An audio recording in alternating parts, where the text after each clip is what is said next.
At Oaks. So we're back on the REO today. The master plan, of course, is to turn her into a ram truck, which means we have to remove everything on the back.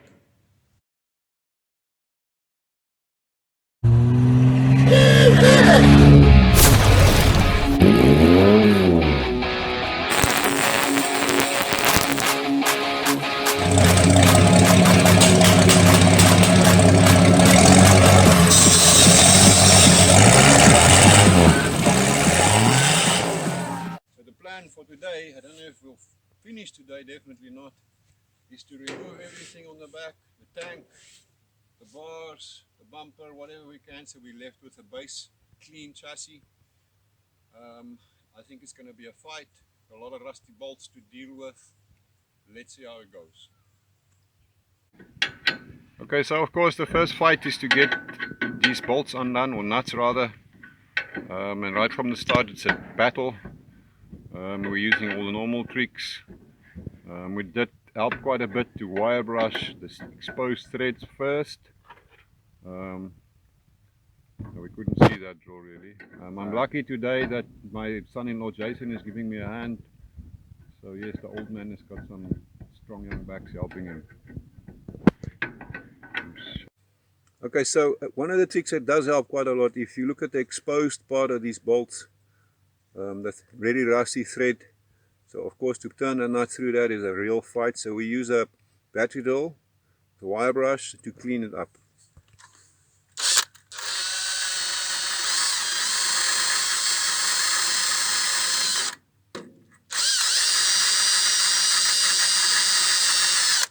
Of course a liberal dose of some Q20 or tool in a can or whatever, WD-40 does help a lot.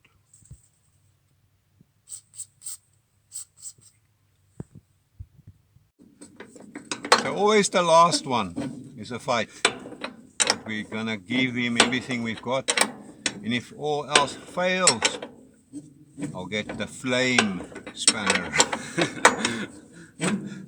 Grinder, handy tool to have for jobs like this.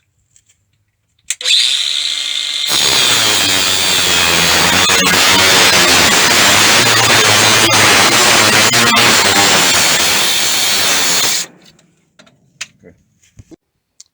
So the left side mudguard came off real easy, no challenges, but we're having a fight on the right hand side.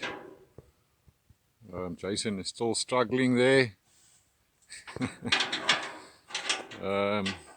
Got some bolts that's really hard, and also there's another problem. You can see here the mudguard is welded to the bloody tank, so we're gonna have to get the cutting torch out. I think we're probably gonna use that cutting torch to get rid of some stubborn bolts as well.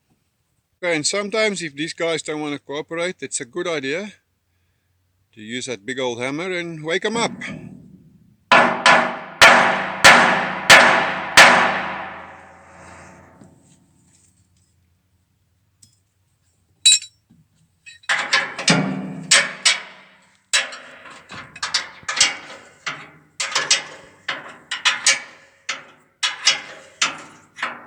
And you see that helped, he's coming now.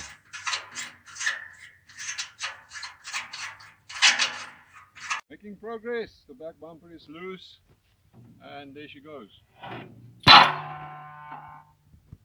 Right, next step, U-bolts. I think we're going to fight with those. Okay, lunchtime recap. We are making progress. There's some bits and pieces that's been removed already. We've been fighting for a couple of hours now. No bloody knuckles yet.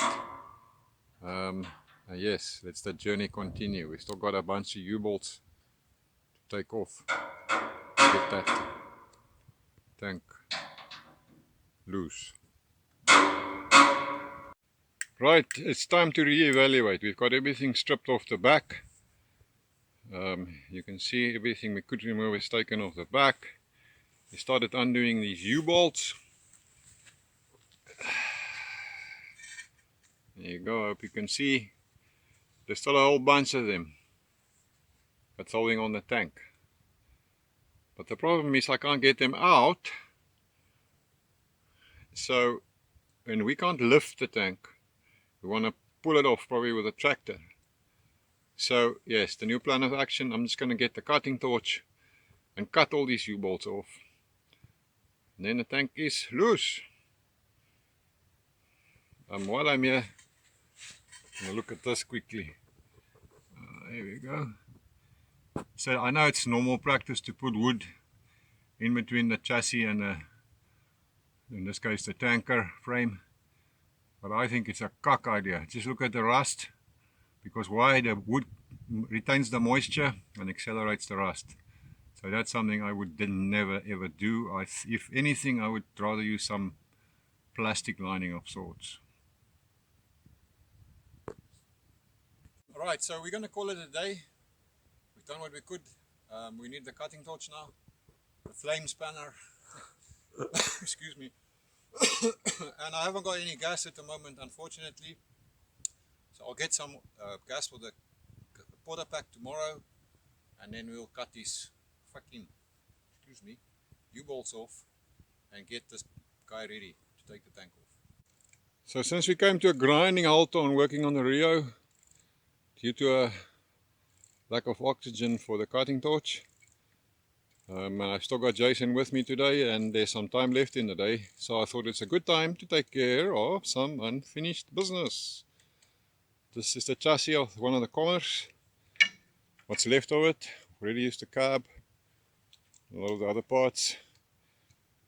So I just want to strip out the front suspension for use in another project. So Jason's currently busy doing that. And then I've got another idea here now to implement, and I'm thinking this engine still turns. I think there's a very good chance that it'll run. So for now, what I'm going to do, I think, is just cut the chassis here so that the engine and the gearbox basically on a frame, and then we can move it around, maybe start it, use it as a demo or a stationary engine or something, and then the back end being cut here, possibly turn it into a trailer, sell it to one of the farmers or something. This thing's got a massive differential. Look at that. Okay, so removing that front axle of the Comet. It's a nice old-fashioned, you can see it there, straight axle. Definitely keeping it for a project. We will probably end up possibly fitting disc brakes and not use springs like that anymore, but do a transverse spring in a future project. So for now, I'm going to take it out and put it into storage for future use. Okay, so the axle I just showed you that Jason is busy stripping out of the chassis is exactly the same as this one, except this one has been modified quite a bit. So yes, the future plan for that axle would be something similar to this.